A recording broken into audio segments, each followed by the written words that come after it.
Where we are, of course, is the American Institute of Architects headquarters. Very similar to the Bar Association and the medical group. I'd say we have about 700 architects, I think now, right, Peter? And they all belong to the AIA. And the $10 that you pay to the AIA goes for things that the AIA does. We're just bringing interesting speakers from the mainland on architecture, giving prizes at the University of Hawaii School of Architecture and stuff like that. That we do now, Peter, right? Absolutely. Yeah. How long have you been doing this tour, Frank? I've been doing it about 20 years. And the reason I started was because I found that so many of my friends who were comminers, really, they went by all these buildings, but they knew something about them, but they didn't know the real, both the architectural history and also the historical value of it. So that's why I started it. And the first time it was publicized in the newspaper, we had 200 calls the next day, and as I limited it to 10 people, it took a long while to get all through those.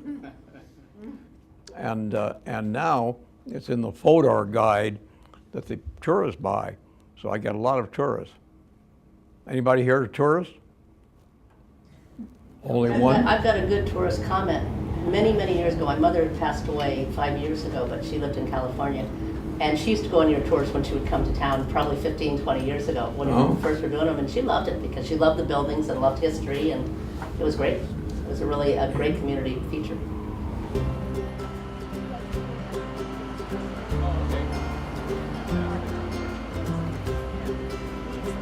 Okay, the first building we're going to talk about is the Stanton Wall building right across the street. Built in 1901, was the tallest building downtown for over 60 years. You see photographs of downtown, and this building rises above the mall. Built by Dr. Stanton Wall, he's a very interesting guy. He came here about 1830, and he was a wonderful photographer. You go out to the Bishop Museum, you'll find photographs, daguerreotypes and so forth that he made. Building was designed by C.W. Dickey, one of the most famous local architects. And what he did was, which was typical in those days, on a concrete and steel building, he added a whole bunch of European things from the past. Those are French cartouches. Those are Roman balconies. Way up above are Roman arches, and way up on the top are Greek columns. He combined all of those interesting things from the past, which is very suitable for that time and period. For instance, in the early days, they built buildings in Europe, and they had to strengthen the corners. And those are called coins, and they're purely fake, but they're made to look like they were strengthening the building.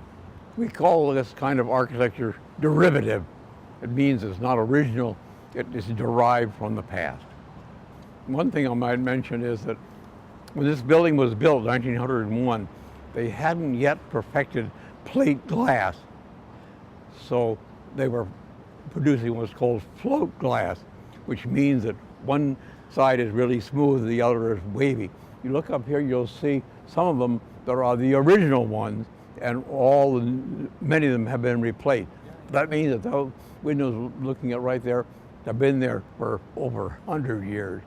This building had the first electric elevator, of course, and as you walk by, you'll notice beautiful interior and all of that is exactly as it was when it was built originally.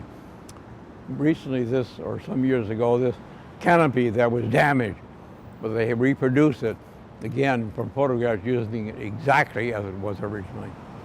Any questions? No, that's a great building. Okay. Shall we go on?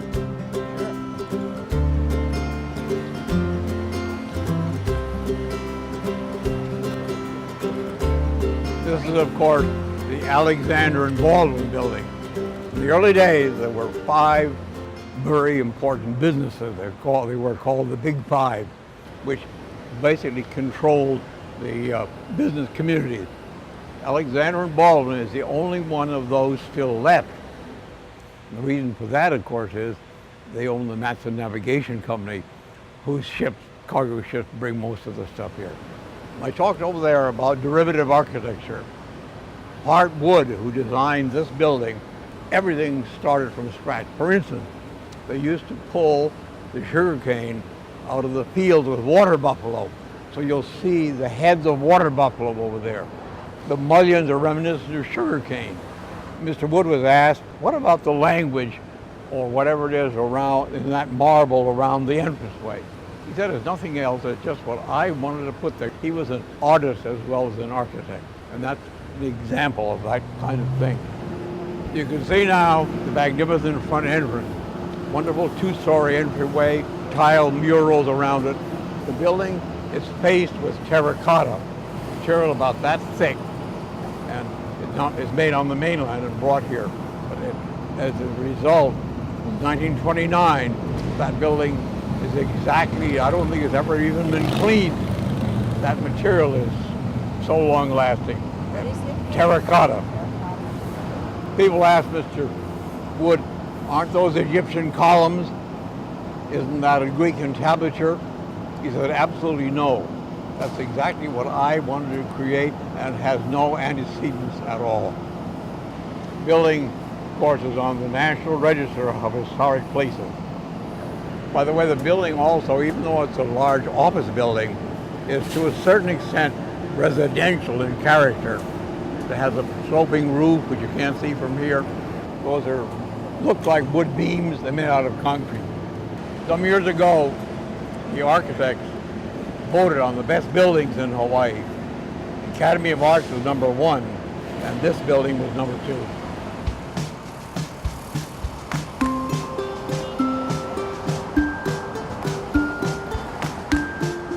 This is, of course, the first Hawaiian Bank building, built in 1997, designed by architects from New York, Cohn, Pedersen, and Fox.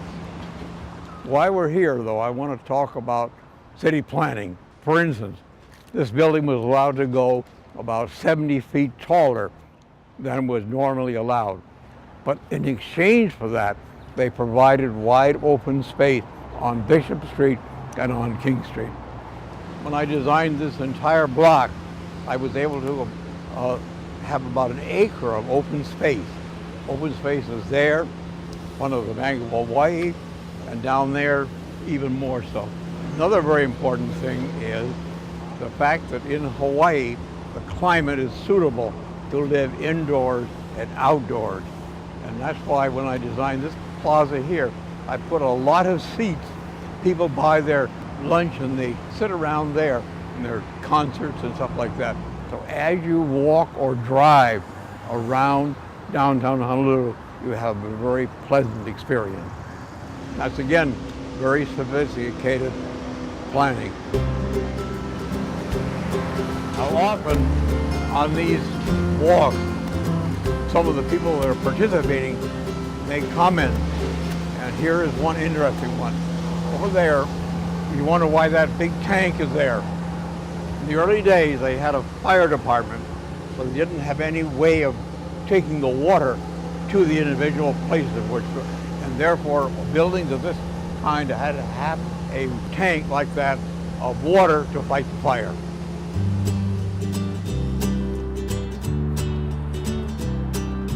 This is, of course, the old federal building. It was built in 1922, and it has all of the functions of federal government.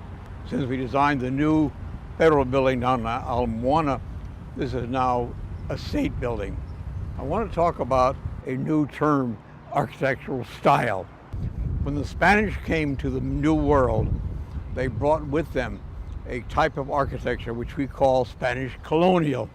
And this is a perfect example of it.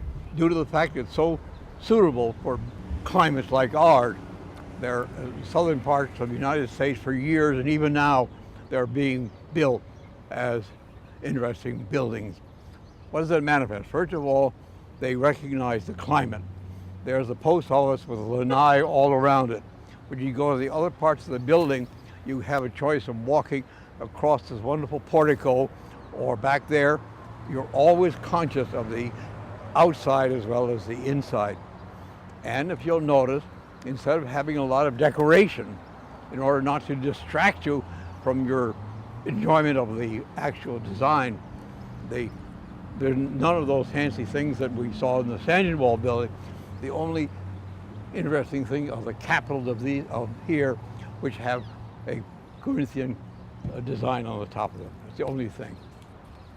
Hawaiian Electric wanted to build a new building soon after this was finished, and they employed the same architects, even though they were based in New York. And they designed and had this building built, which is again in Spanish colonial. However, there's one additional feature, and that is that in order to call the people to worship or to meals, they always had to have a bell tower. And over there you'll find an absolutely fake bell tower.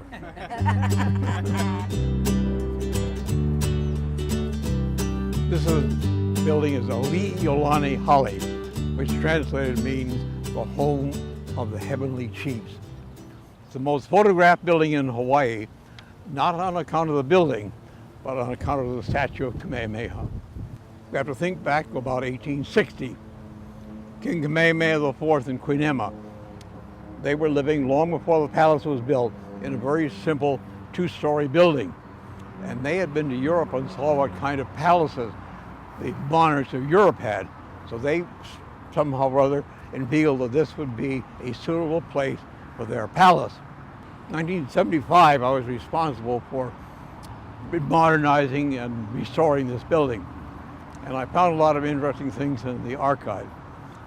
I found a letter from King Kamehameha IV addressed to the Hawaiian consul in Sydney, Australia. In that letter he said, I want to build a palace in Honolulu, but there's no suitable architect. Would you find me an Australian architect to design my building? Some months later came two different designs. One was around a very narrow interior courtyard, and they also had fireplaces in all the rooms. But this one was exactly what they wanted. First of all, it could be at home anywhere in Europe. But more importantly though, it speaks to the climate. Because from all of the rooms, you open out, those that look like windows, they're actually doors, and you can go out onto a lanai. All of this, of course, before there was air conditioning. Unfortunately, King Kamehameha IV died just before the building was started. And King Kamehameha V became the king. They must have come to him and said, hey, Mr. King, we cannot afford to build you a palace because we don't have any place to put all the major functions of the government. So before the building was started, the interior was entirely changed. The House and the Senate chambers were here. The judiciary, the Supreme Court and so forth was up there. And on the second floor over there were the Hawaiian cloaks and all the fancy things that eventually ended up at the British Museum. So this became the government building. A building like this in Europe would be made out of cut stone. But cut stone would be very, very expensive to bring all the way from Europe or from even New Hampshire.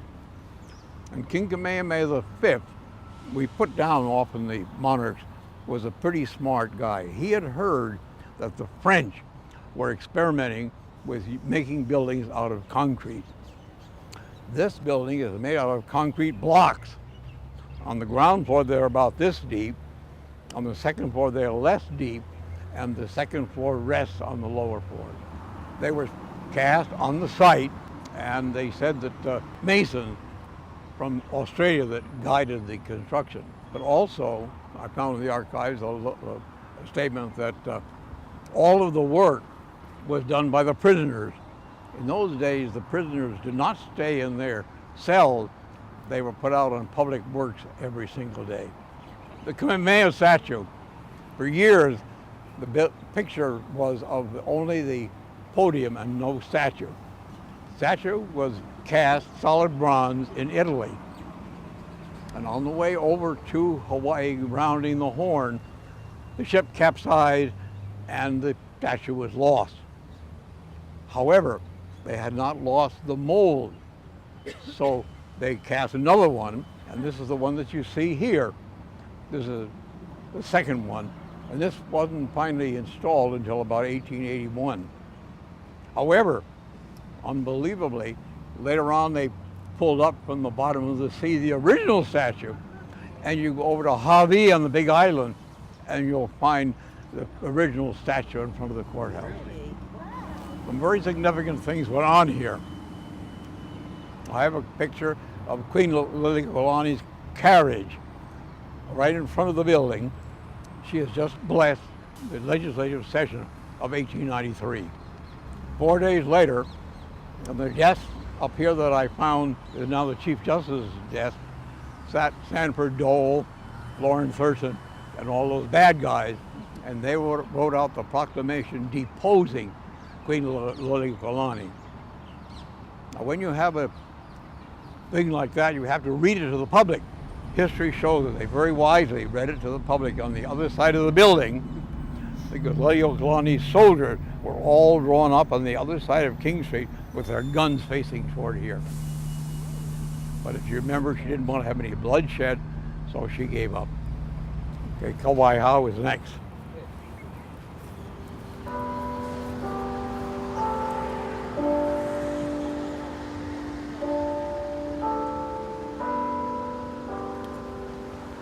When the Protestant missionaries wanted to come from Boston, they wrote to Governor Boakey.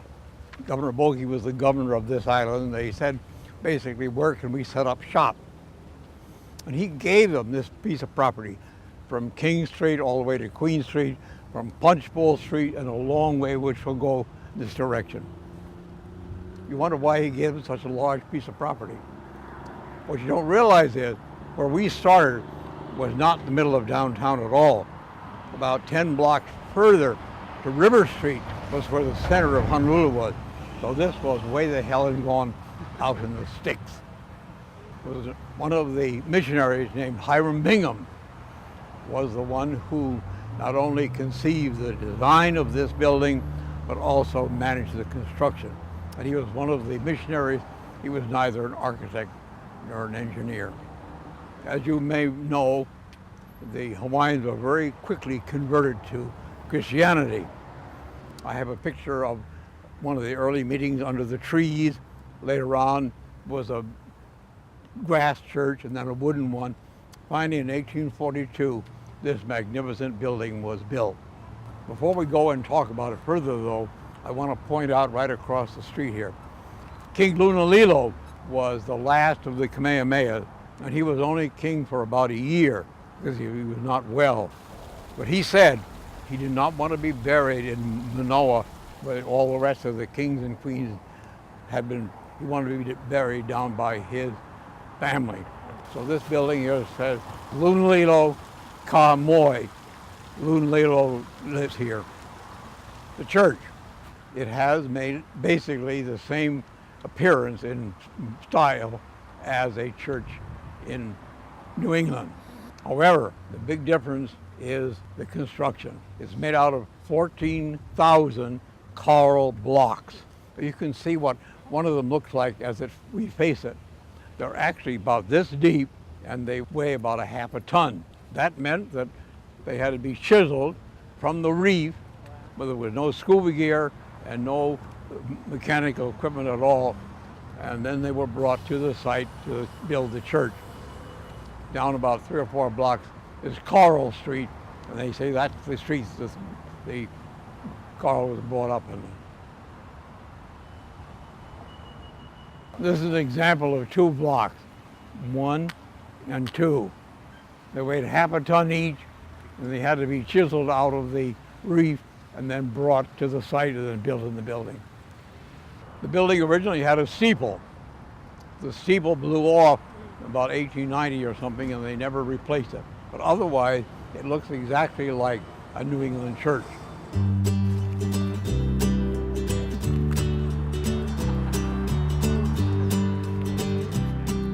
First missionaries came in 1820. In 1821, around the Horn, came all the cut lumber for that little building there. It was the first building like that anywhere in Hawaii. It has the small windows, small little overhang. Sometime later on, though, they wanted some outdoor space, so they added the lanai and the porch up above. In 1831, this building was built. He was the head of all of the logistics, all of the hymnals and Bibles and so on, and they were stored on the lower floors of this building, and the family lived up above. This building, again, was made out of coral block. To make it look more like New England, it's been plastered. 1821, 1831, 1841. That little building in the middle was originally built to house bedrooms for visiting preachers, but eventually it became where the Bibles and the hymnals were printed. It became the printing press. We've come all the way now as far as we're going to go toward the east, and now we're going to start walking back that way.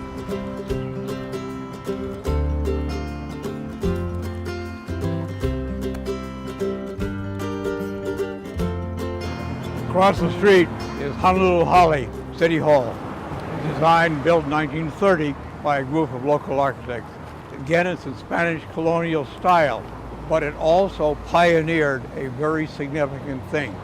The whole interior is open to the sky, so when you go from one meeting room to the other, you're going outside, which is a very suitable thing for Hawaii. The Spanish often had to preach outdoors, and up there you'll find a very fake pulpit. Theoretically, the mayor could get out there and pontificate to the whole city, but he never does.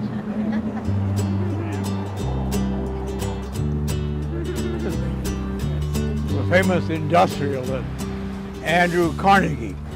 Mr. Carnegie gave money for a library to 1,400 small towns like we were at that time.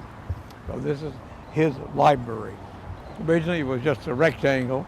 Over the years it's been expanded. You go in there now, it's a big circle, and the stacks which are all around it, you can take books out in a beautiful courtyard and read them. What I think is very important though is the position of the building on the property. They have this entire area to use. They put the building way back there so as not to obscure the eastern face of the palace. And that was expressed in when they made the design originally. They did not want to impinge on that view.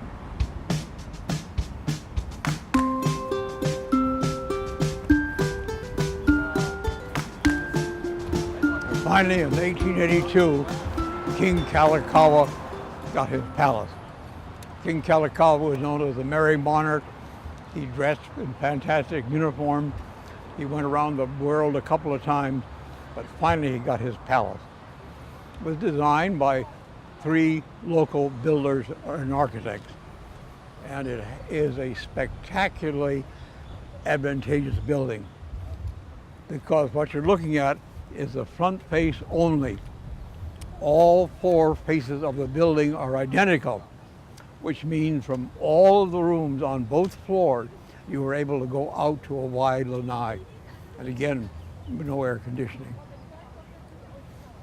Another very important thing is they have a lot of, for the big wheels up above, they had to have a lot of space for storage, servants' quarters, kitchens, and so on. Very wisely, in my opinion, they raised the main floor 1/2 a flight above the ground. So number one, you could have ventilation for down the lower floor, but also when you came to a big party there, it was much more impressive to go up 1/2 a flight than to go in directly from here. Now the building has a very interesting history, of course. Obviously, after Queen Liliuokalani was deposed, there was no need for a palace. So they moved all the functions of the legislature, the House and the Senate and all of that, into this building. And very unfortunately, they didn't realize or didn't observe the fact that it's a very historic building. And the beautiful plaster ceilings are punctuated for fluorescent light. The windows had window air conditioners, and that's what it was like when I first got here. But however, when we built the state capitol, then they were able to restore this building, and it cost about $10 million. Now you look at it, or you go inside, you'll see it exactly as it was when it was first built. And every single room is exactly as it was when King Kalakaua first moved in. Now, King Kalakaua had been on the throne for about 8 years, but he had not been crowned. So that little building over there, that's the Coronation Pavilion. And that was built originally right in front of the palace. But after a while they decided that was inappropriate, so it was rebuilt over there. What makes me very unhappy, however, is that they restored the palace, but they didn't restore the ground. When the legislature was meeting here, every member of the parliament had to have a parking space. All this asphalt was built. Also those beautiful royal palm trees. The early pictures show them much closer in. What I want to see is the grounds restored similar to what they were like when they were built. And that hasn't happened yet. And the first most interesting thing about this building is it was designed for electricity. This building had electricity before the White House in Washington, D.C. It's hard to say it, but the beautiful plaster ceilings have all been replaced, and they're as good as new. I think they had to go to Europe to get people that could do that kind of thing. Now, when they did their restoration, they were very rigorous about it. There was a lot of wood areas, like these windows here, and they very carefully scraped off all of the paint that was on there originally. And they sent it to North Carolina to an analysis, and they reproduced the paint exactly the same color, but also the same chemical composition. And it turned out to be lousy paint. Because you look in here, about every 2 or 3 years they have to repaint these. The building itself was originally made of wood, and later on converted to steel. But the exterior is plaster. And they were trying to imitate a Leilani holly. And therefore the blocks are about the same size. But done in plaster, it has none of the real examples like you see in a Leilani holly.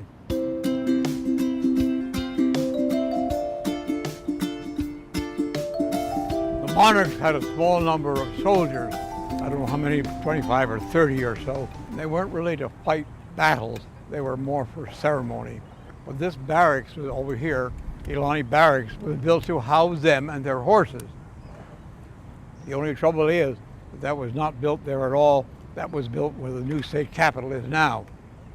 Well, I remember walking by here many times, and there were millions of those coral blocks, each one with a number on it. And the building was rebuilt here exactly as it was before the capitol was built.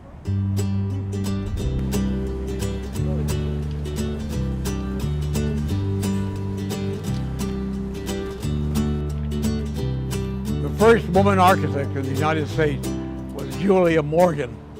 And Julia Morgan did a lot of YWCAs, obviously. This is her YWCA.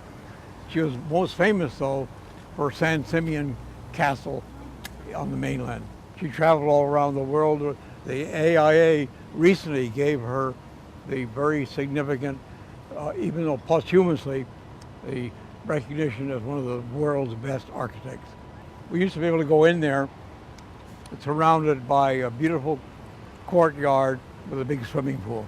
YWCAs were built in the days when ladies came to a place like Hawaii, single ladies.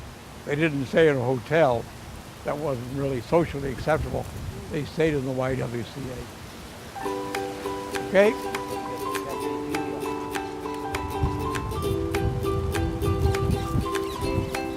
This was called Hotel Street. And the reason for that is, right over there was where the original Royal Hawaiian Hotel was located. The beautiful 3-story wooden building. But after a while, people stayed in Waikiki instead of down here. So it was bought by the Armed Services YMCA. It was a magnificent place to come. On the ground floor were barber shops and snack bars and so forth. And then up above was a magnificent running track and a tremendous swimming pool. And also many rooms where the servicemen could spend the weekend or whatever. However, when World War II was over, it no longer was needed. And therefore it was bought by one developer and it was restored and then sold or given to the state of Hawaii. And what is wonderful about it now is, on the ground floor again are restaurants and so on, but on the second floor is the only museum dedicated to Hawaiian art. There are no Picassos or anything like that in there. There are only paintings and sculptures which pertain directly to Hawaii. We never had anything like that before that was done. Okay, Capitol is next.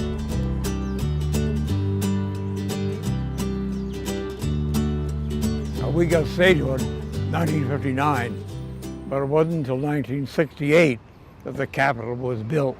It was designed by my firm and John Carl Warnicke of San Francisco. A building like this has themes, and there are three major design themes for this building. Number one, of course, we're an island state, so the building rises out of the water.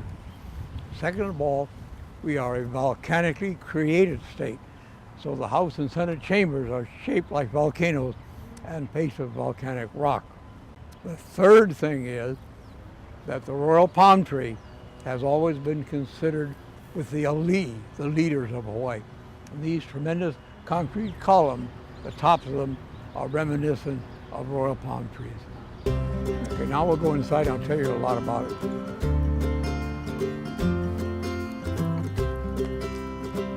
Okay, how does the building work? Well, first of all, there's this tremendous public open space, which is open to the sky. From here, you can go and sit in bleachers and look down at the House and Senate chambers, which is very advantageous. Even in Congress, most places you have to look through a bunch of stuff in order to see what's going on. The next level up are the House of Representatives offices, then the senators, then some of the departments, and then finally on that side is the governor, on this side is the lieutenant governor. You can't see those way up there. One of the most important things that was decided when we did the design was we would have a more open political system, so everything can be observed. This is the only state capitol in the United States where the legislators, when they want to go and meet, they have to go by the public. In every other state, they can go on some back stairways and stuff like that. But here, the only thing they can do is to come out on those 14-foot wide balconies and go to the corners of the building where the elevators take them down to where they're going to meet. And that was a very conscious decision that the advisory council that we worked with in Hawaii would have a more open political situation. When they opened the building, they had a wonderful party. We were all invited, and my wife and I had a table somewhere right about down there. And in the middle of the dinner, it started to rain. And all the Hawaiians cheered because that meant the building was blessed. This is one of the works of art that was commissioned to be put in the very beginning. Famous ceramicist Tadashi Sato, made out of something, a couple million small glass tiles. And he called this Aquarius. He said, when you look down from the sky up and you look down at the ocean, depending on what the bottom is like, you see different colors. If it's sand, it's very light brown. If it's limo, it's darker. And that's a wonderful idea because it expresses that what Hawaii is like.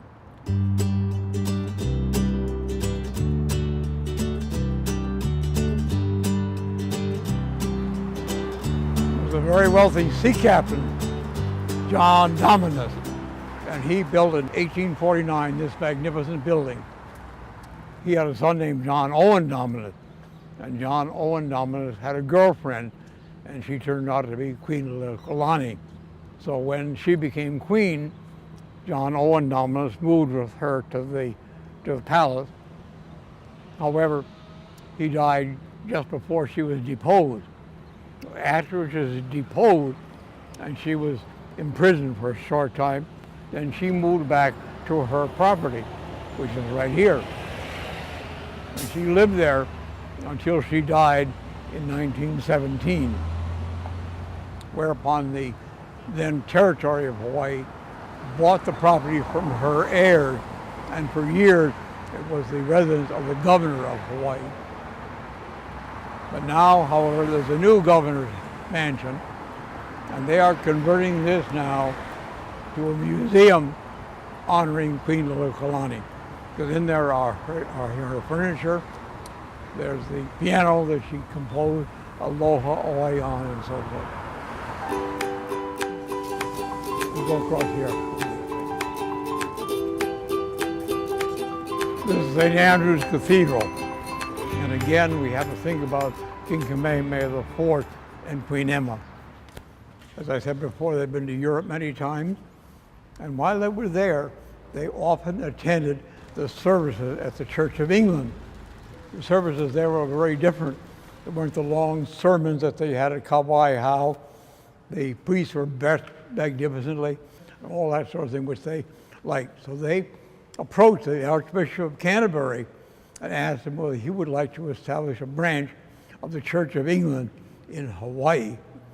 And he certainly he did, and he provided the funds for the construction of the church as far as that yellow column was concerned, from there toward the altar. 1949, it was expanded to about here, and the tower was built. And finally, in 1961, this magnificent stained glass window was put in. I can't tell you the details of it. That's the history of Christianity. That I realized that on the third panel from the left, there's Jesus on a surfboard. But what we're most interested, of course, is over there. There's King Kamehameha IV and Queen Emma. There's the Archbishop of Canterbury. You can't quite see it, but there's Bishop Restorick, who was the first after it was changed to the Episcopal Church of the United States. But what is most significant is this right here. That is the only child that was born to any of the monarchs after Kamehameha I. And he was the son of King Kamehameha IV and Queen Emma. But he died when he was about 9 or 10 years old. And that was a terrible tragedy, because it meant from then on, the monarchs had to be elected. He would have been the only direct descendant. The building itself is modeled after an early Christian church. I've been into one in Angoulême in France, which is very similar. The big difference is that the roof would have also been constructed of stone, but must have been, when they built this one, they didn't have anybody that could do the stonework, and they couldn't afford to send all the way to Europe to somebody who did it. But it's a magnificent building.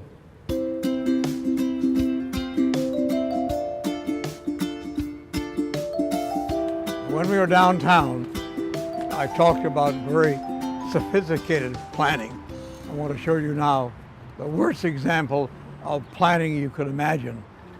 Right at the head of Bishop Street was a big piece of property which was always thought would be a public park.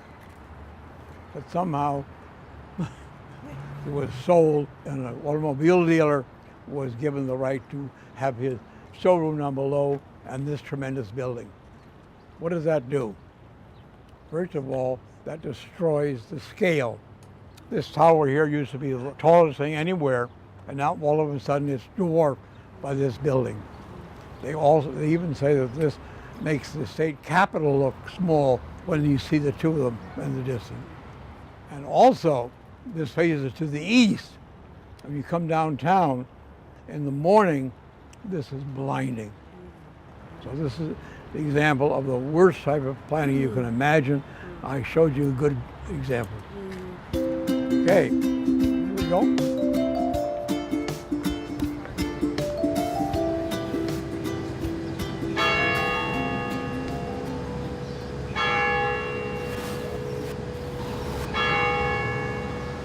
Of course, when the Protestants came here, the Catholics also wanted to come. The Protestants were so prominent with the monarch that they were put on shore and told to get lost. And finally, in 1837, Kamehameha III was on the throne, and there was a French warship out there with the guns pointing toward Honolulu, and they gave up and allowed the Catholic priests to come. And this is their cathedral, Our Lady of Peace Cathedral, that the Catholics built. What is very unfortunate is, when I first came here, it was all gardens all along Veritanian Street.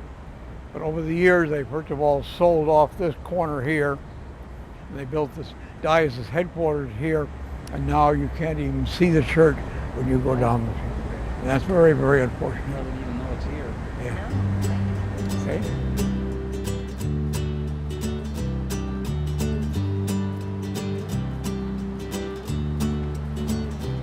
This is 4th Street. The reason it's called 4th Street is it starts where the old Hawaiian fort was on the harbor and goes Mauka. When I first came here, this was the main shopping street downtown. On both sides were parking spaces, and you drove down the middle. However, when Ala Moana was built, then all the stores moved out of here. And very wisely then, the city decided to make it a pedestrian mall. And one of the reasons for that was that Hawaii Pacific University, which is a large private university, owns many of the buildings, and therefore on the typical weekdays, this place is filled with students.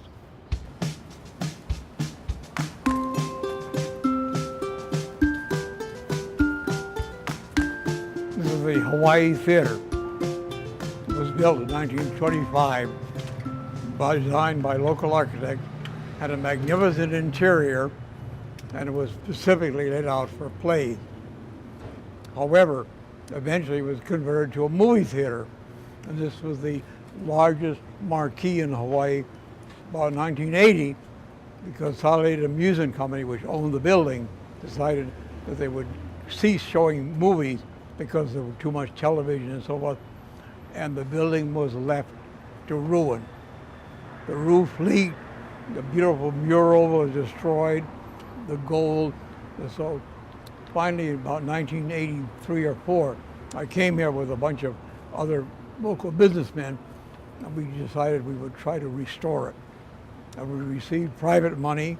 Many of us contributed toward it. And also we got some money from the city and some from the state. And eventually the entire interior was restored as it was originally. When it came to the marquee, though, there was an argument. The purists, of course, wanted to have what was originally a nice little canopy of glass and steel right over the entranceway. But those local people who had been to movies here for many years wanted the marquee restored.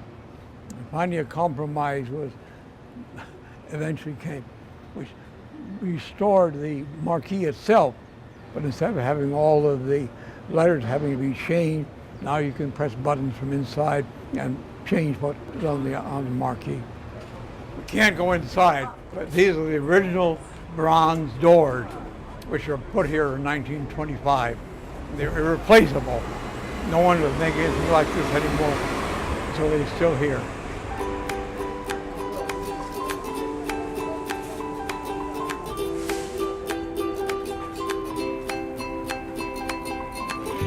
This is New Wano Avenue. It's the main drag that goes from the harbor all the way over to the other side of the island, and therefore it's the principal Makai Mauka Street. And in the old days, it separated Chinatown from downtown. In about 1888, there was a major fire downtown, and most of the buildings were made out of wood. And at the same time, they were sending shipload after shipload of sugar to the mainland.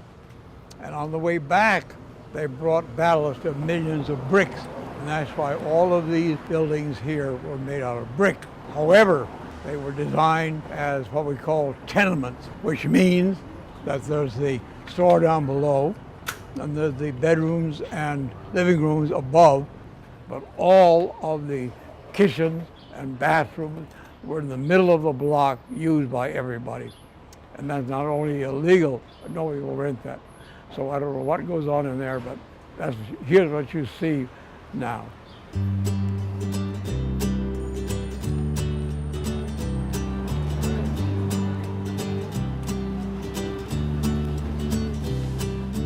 It's not in your book, but always people ask about, what about that building there? It was a famous architect in Boston, Henry Hobson Richardson, and he designed a church in Copley Square and started a style of architecture called Richardsonian Romanesque. First of all, he specified dark stone, and we have a lot of that, of course. The building is designed with what's called a crenellation, which goes back to the Middle Ages. The roof structure sticks out a little bit so you could pour boiling oil on the bad guys. In my opinion, fortunately, this style of architecture didn't perpetuate for very long because it's not appropriate at all to Hawaii.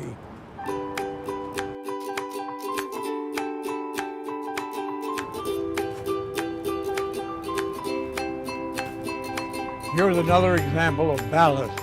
In the early days, they were sending many shiploads to parts of the world, and they had to come back with some kind of ballast. From China, they brought millions of these blocks, and my understanding was they originally were on all of the streets and the sidewalk. There's only a few places left where they're still there.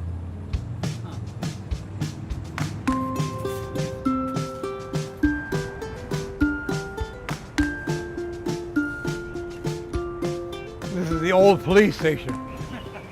We're going to talk about this building and that building. But before we do that, I wanted to explain something to you. I have a picture of this old building over here, and right behind it is a ship unloading. What you don't realize is this is called Merchant Street, and almost all of the merchants were on this side of Merchant Street, and the ships could pull right in there. Really? Over time, they dredged the harbor much deeper, but as a result, they put all of the fill, and that made Ala Moana Boulevard. Most people don't realize that, because actually the harbor extended all the way to here. That's the Kamehameha of the 5th post office. Hawaii had a postal service just like other nations, and this was built about the same time as the Leilani Holly, and it was made out of the same concrete blocks. However, it was not protected, it was painted over many years, and therefore it is of no significance nowadays. Also, it was a post office first, then it was a courthouse, and now it's a playhouse. Over here is the Yokohama Specie Bank. Now, obviously, with all of the Japanese living here, the main banks in Japan came and had branches. And this magnificent building was built for them. And it's on the National Register because it's a magnificent building. That up on top. There's the oval around the windows, beautiful entranceway. Also, this was the first completely fireproof building downtown. All of the window sash and mullions were all made out of wood and then wrapped in copper.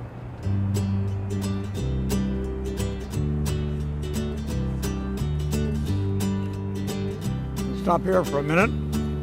I'll show you a picture of pass around. Charles Reed Bishop founded the first bank west of the Mississippi River. And this is Mr. Bishop's bank. This is what it looked like when it was built. But unfortunately, there was no control over old buildings. And in 1950, Mrs. Booslag bought it and tore down a lot of the interesting parts.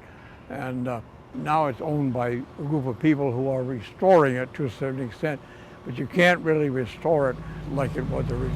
This would have been one of the most significant buildings downtown that hadn't been destroyed.